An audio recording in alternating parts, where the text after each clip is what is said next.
বিসমিল্লাহির রহমানির রহিম। আসসালামু আলাইকুম। নীলা লাইফস্টাইল কাছে দূরে যে যেখান থেকে দেখছেন, আশা করছি সবাই ভালো আছেন। আলহামদুলিল্লাহ আমরাও ভালো আছি। আমি নীলা ইতালি থেকে বলছি। তো প্রতিদিনের মতন আজকেও একটা নতুন ভিডিও নিয়ে হাজির হয়ে গিয়েছি। আজকে ভিডিওটা আমি সকাল থেকে স্টার্ট করেছি। আর এই যে সকাল সকালে আমরা একটু বাইরে বারান্দায় আসছি।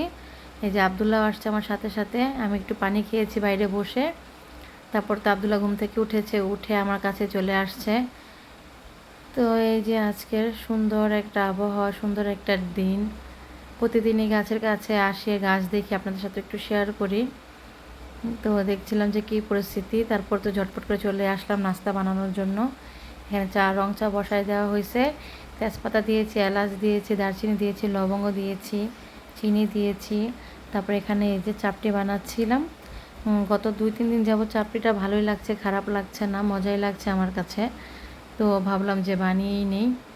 কী করব, মন তো একেবারেই খারাপ, মন ভালোই লাগে না। প্রথমে তো বাংলাদেশ থেকে চলে আসবো, ভালো লাগে না, ভিডিও বানানো কতদিন গ্যাপ গিয়েছে।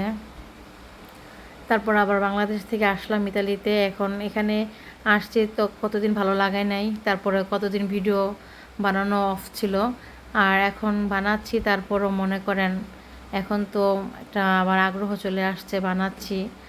তো কি করব, এখন বাদও দিতে পারছি না, আবার করতেও ভালো লাগছে না, আবার না করেও পারছি না, এরকম একটা অবস্থা।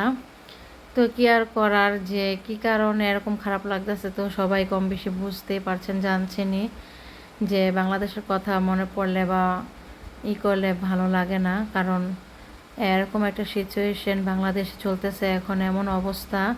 কবে আল্লাহ ঠিক করে দেবে আল্লাহই জানে। বলে আর কি বলে বোঝানো যাবে না, এত খারাপ লাগে। এখানে বসে সারাক্ষণ এগুলা ভাবি, বুক ভার হয়ে আসে আর কি, কিছুই বলা যাচ্ছে না, করা যাচ্ছে না আর কি। বিদেশে বসে আর কি কী যে একটা যন্ত্রণাদায়ক একটা সমস্যা আর কি, বলে তো বোঝাই যাবে না।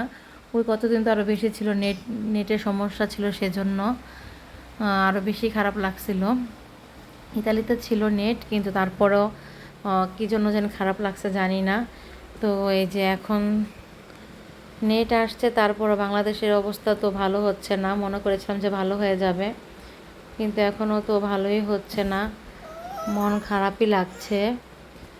তো কি করব, ভয়েস দিচ্ছি, ভিডিও বানাচ্ছি, ভয়েস দিচ্ছি, আপনাদের সাথে শেয়ার করছি, এটাই তো অনেক বেশি আর কি। বুক ভার হয়ে আসে, বুক ভার হয়ে আসে, গলা বার হয়ে আসে, কথা আসে না, এরকম অবস্থা। আল্লাহ কবে ঠিক করে দিবে। তো যাই হোক, কি আর করার, আল্লাহ যেন তাড়াতাড়ি পরিস্থিতি ভালো করে দেয়, এটাই। আর মানুষ তো অনেক মারা যাচ্ছে, বা কাজকর্ম যারা পথচারী আর কি, রাস্তাঘাটে কাজ করে, তাদের জন্য তো অনেক কঠিন হয়ে যাচ্ছে জীবনটা চলা আর কি। জীবন জিন্দিগি এত কঠিন হয়ে যাচ্ছে ধারণার বাইরে। যারটা সেই বুঝতে পারতেছে যে সে কীভাবে জীবনযাপন করতেছে। যারা রাস্তায় হকারি করে বা নানান কাজ করে রাস্তার মধ্যে, সেটা তো আপনার কম সবাই জানেন। তো আল্লাহ যেন সবাইকে ধৈর্য শক্তি দেন, সবাইকে যেন আল্লাহ কী করব সঠিক জ্ঞান দেন। কিছু বলার নাই, কিছু বলার ভাষাও নাই। বাংলাদেশের অবস্থা এরকম হয়ে গেছে এখন, এত খারাপ লাগতেছে। তো আবদুল্লাহ বাবা বলতেছিল, দেখো তাড়াতাড়ি আইসা ভালোই হয়েছে, আল্লাহ যা করে ভালোর জন্যই করে। আমরা তো আসতে চেয়েছিলাম আগস্টের 2 তারিখ, আমাদের টিকিট ছিল।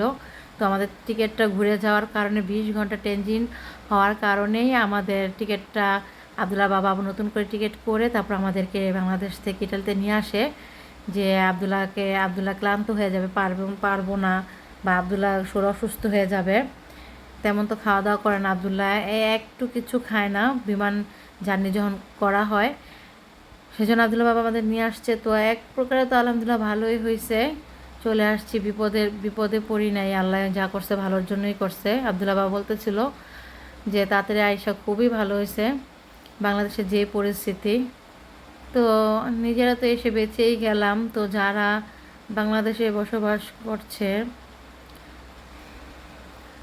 তো তাদের কথা ভাবলে বা মনে পড়লে খুবই খারাপ লাগতেছে। কি হবে সামনে, বা কি পরিস্থিতি হচ্ছে, এত লস হচ্ছে, সামনে আরও বেশি দিন, যত দিন যাবে ততই তো এরকম আর কি লসের সম্মুখীন হতে হবে সবার জন্যই। বাংলাদেশে এত আর কি ক্ষয়ক্ষতি হচ্ছে, এত লস হচ্ছে, সেটা তো মনে করেন বলে বোঝানো যাবে না। এত ক্ষয়ক্ষতিকে কীভাবে এটা এত আর কি পিছিয়ে যাচ্ছে, যত মনে করেন আগাবে তা আরও পিছিয়ে যাচ্ছে। কি বলবো, বাংলাদেশের জন্য আসলেই খারাপ লাগে। তো এইবারের যাত্রায় তো চলেই আসলাম ভালোয় ভালোয়, আল্লাহ নিয়ে আসছে ভালো মতনই। তো যদি আমরা থেকে যেতাম, আবদুল্লাহ বাবা বলতেছিল, এখন একটা আলগা একটা টেনশনের মধ্যে থাকতাম যে কিভাবে আসবো, রাস্তাঘাটের যে পরিস্থিতি এখন। কারণ দেখলাম খবরে দেখাচ্ছে ঘরে থাকা এক বাচ্চার গায়ে গুলি লাগছে, খবরে দেখলাম যে বিমান থেকে নাকি বাচ্চাটার বাবা বলতেছিল বিমান থেকে নাকি গুলিটা লাগছে উপরে আর কি, বিমান থেকে গুলি করতেছিল ওই পর সেই মুহূর্তে বাচ্চাটার চোখে লাগছে আর কি, চোখ দিয়ে ঘাড় দিয়ে না মাথা দিয়ে বের হয়েছে জানি না, আমি ভালো করে দেখি নাই, আমার কাছে ভালো লাগে নাই, খারাপ লাগতেছিল, সেজন্য আমি দেখি নাই ভালো করে। তো কি করব, আর আর কি বলবো, কখন যে কার কোন বিপদ এসে পড়ে আল্লাহই ভালো জানে। তো যাই হোক, কথা নাই বলি, না বলাই ভালো, যতটুকু যা বুঝলাম আর কি। আপনাদের সাথে কথা বলতে বলতে যাই হোক অনেক খারাপ লাগে, বাংলাদেশের কথা তো আর কি মনেই করতে পারি না, এরকম একটা অবস্থা। কথা বলতে বলতে বুক গলা বার হয়ে আসে আর কি, আবার বের হইতে পারি না পার্কে। যারা পার্ক আছে, মার্কেটে যেতে পারে, পায়ের রাস্তা আছে আর কি যাদের, তারা তো খারাপ লাগলে বের হয়ে যেতে পারে, আর আমি তো একটা গৃহবন্দী হয়ে আছি, চাইলেও বের হইতেই পারি না, যত কষ্ট হোক এই গৃহের ভিতরে বন্দি হয়ে আমার থাকতে হয়। আমি হচ্ছে একটা গৃহবন্দী, মনে করেন খারাপ লাগা ভালো লাগা আর কি এই ঘরের ভিতরে সহ্য করতে হয়, এরকম একটা অবস্থা। তারপর তো যাই হোক, এই যে আজকে কি করব, আপনাদের সাথে কথা বলতে বলতে আমার রান্নার কাজগুলো আমি সেরে নিলাম। কি করব আর কি না বলে আর থাকতে পারতেছি না, ঘুরে ফিরে সেই একই কথা মনে পড়ে, বাংলাদেশের কথা। তো মুখ দিয়ে তো কোনো ভাষাই আসে না, কোনো কথাই আসে না যে কি বলবো, কি করব না করব। তো যাই হোক, ডাল রান্না করেছি আজকে, ভাজি রান্না করেছি, তারপরে যে বাসার কাজ যা যা থাকে আর কি সবই করে নিব। তো বাংলাদেশের কথা নাই বা বলবো কেন, কিছুই বুঝলাম না, কারণ বাংলাদেশ তো আমাদেরও দেশ, আমাদেরও ফ্যামিলি আছে, ফ্যামিলিরা থাকে। তো আর কি এত বড় একটা সমস্যা হচ্ছে দিন যত যাচ্ছে ততই বাড়ছে। মনে করেছিলাম যে হয়তো সব ঠিক হয়ে যাবে কিছুদিন গেলেই, এখন দেখছি আল্লাহ কবে ঠিক করে আল্লাহই জানে।